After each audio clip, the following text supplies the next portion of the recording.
इतिहास जिसे हम भूल बैठे हैं, भारत पर 1500 साल राज करने वाले राजवंश की कहानी। हिंदी और तमिल फिल्मों के डायरेक्टर मणिरत्नम की नई फिल्म पोन्नियिन सेल्वन 1 शुक्रवार 30 सितंबर को रिलीज हुई है और इस फिल्म को Ponniyin Selvan the son of Ponni नामक एक पॉपुलर नावल के आधार पर बनाया गया है और तमिल लेखक काल्की ने इस ऐतिहासिक ड्रामा को लिखा है और नावल में जिक्र है चोला एम्पायर का, जिसे लेकर कहा जाता है कि वह दुनिया में सबसे लंबे समय तक शासन करने वाला राजवंश था। हालांकि सैकड़ों सालों तक राज करने के बाद आज भी लोग चोल वंश के बारे में इतना नहीं जानते हैं और ऐसे में आइए जानते हैं कि आखिर चोल वंश का इतिहास क्या था।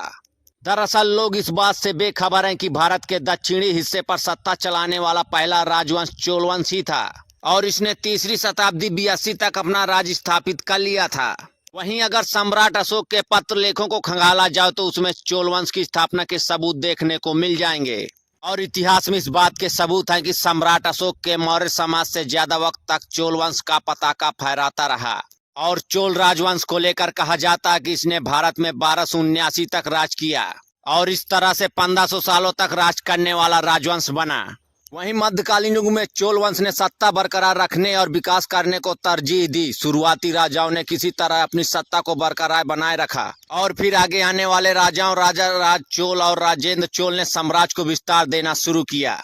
और फिर देखते ही देखते चोल राजवंश ने तमिल क्षेत्र की ओर विस्तार को बढ़ाने के साथ दक्षिण पूर्व में स्थित कलिंग को भी अपने कब्जे में कर लिया। चोल राजवंश मुख्य रूप से कावेरी नदी की घाटी में स्थित थे। कर्नाटक, तमिलनाडु और दक्षिण दक्कन पठार तक बहती हैं और अपने शासनकाल में चोल वंश ने इसके एक और बड़े हिस्से पर अपना झंडा फहराया। यहाँ गौर करने वाली बात यह है कि चोल राजवंश ने जमीन के अलावा समुद्र में भी फतह हासिल की और इसका ही परिणाम था कि चोल राजवंश ने अपना झंडा श्रीलंका और मालदीव तक में फहराया और 11वीं ईस्वी के मध्य से ही चोल साम्राज्य के पतन की शुरुआत हो चुकी है और वहीं पांड्या वंश का उदय हो रहा था और वो तेजी से चोल इलाकों को अपने कब्जे में ले रहे थे और सन 1150 से लेकर सन 1279 के बीच पांड्या वंश ने अपने पारंपरिक इलाकों में आजादी की मांग को बुलंद किया और वहीं अपनी मांगों को लेकर पांड्या वंश ने हमला भी शुरू कर दिया। वहीं ये सिलसिला सन 1279 में अंतिम चोल सम्राट राजेंद्र तृतीय की हार तक चलता रहा